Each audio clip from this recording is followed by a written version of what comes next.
Welcome everyone to another Employee Superannuation Webcast. My name is Michael Furey and I'm here today on behalf of Standard Pacific, one of Suncorp's many brands. Standard Pacific is a corporate super specialist who currently provides general advice and superannuation education to its many clients. Before we get started, it's important to be aware that the information in this video is of a general nature only. So before acting on any of the material presented, you should firstly seek advice from a qualified advisor who is familiar with your personal circumstances.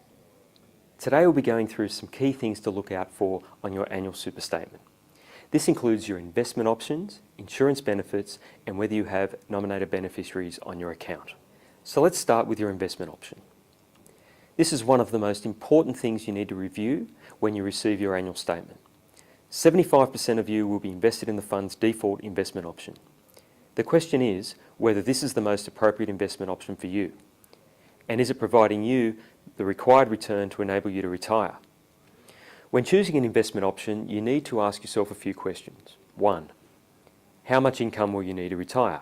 2. What time frame do you have to achieve this amount? And 3. What's your appetite to risk? When considering your appetite to risk, you need to understand the relationship between risk and return and how this translates into investment options. You may have heard the old saying, the higher the return, the higher the risk, or the lower the return, the lower the risk. It's important to understand that when you take on higher risk, you're also more likely to experience negative returns. This higher risk creates a level of uncertainty or volatility in returns, and your ability to deal with those ups and downs will ultimately determine your appetite to risk. When translating risk and return into investment options, we can see that conservative funds have only 30% of growth assets and 70% income assets such as fixed interest and cash.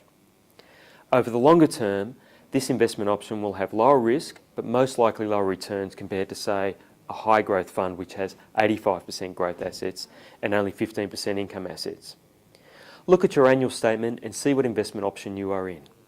Generally speaking, younger investors who have a longer time frame to retirement will invest in investment options with a greater exposure to growth assets, while those investors who are nearing retirement may choose something more conservative to preserve capital. It is really important that you consider investment options in light of your own appetite to risk and your own retirement objectives. Hopefully that gives you some food for thought. Of course, if you need some help with these concepts, please contact your advisor to discuss in more detail. Now let's look at your insurance benefits. Most of you will have default insurance cover through super. It may consist of death cover, total and permanent disablement cover, and income protection. There may be some exceptions though. For example, if you are casual, work less than 15 hours per week, or join the plan outside the eligibility period for automatic acceptance. In these cases, it's likely you won't have any cover. Please look at your annual statement to determine firstly what insurance cover you have. If you believe that you are entitled to insurance cover and it doesn't appear on your statement, please contact the Customer Service Centre. Secondly, you need to review how much insurance cover you have. The key question to ask is, will this be enough for your family in the event something terrible happens? Please be aware that if your employer is paying insurance premiums for you through super, these premium costs will be treated as concessional contributions. This is particularly important if you are wanting to salary sacrifice. And finally, let's look at death benefit nominations. There are many of you who have not made a nomination on your super account. This is an issue because in the event a death benefit is payable and there is no nomination, the trustee is required to go through a lengthy process to determine who is entitled to the money, which can take months, even years. A nomination basically instructs the trustee to pay your super benefits where you want. There are two types of nominations, non-binding and binding. Binding nominations allow a super death benefit to be paid without the trustee applying their discretion, so the payment can occur quite quickly. For a binding nomination to be valid, the person you nominate must be a dependent, typically a spouse or a child under the age of 18.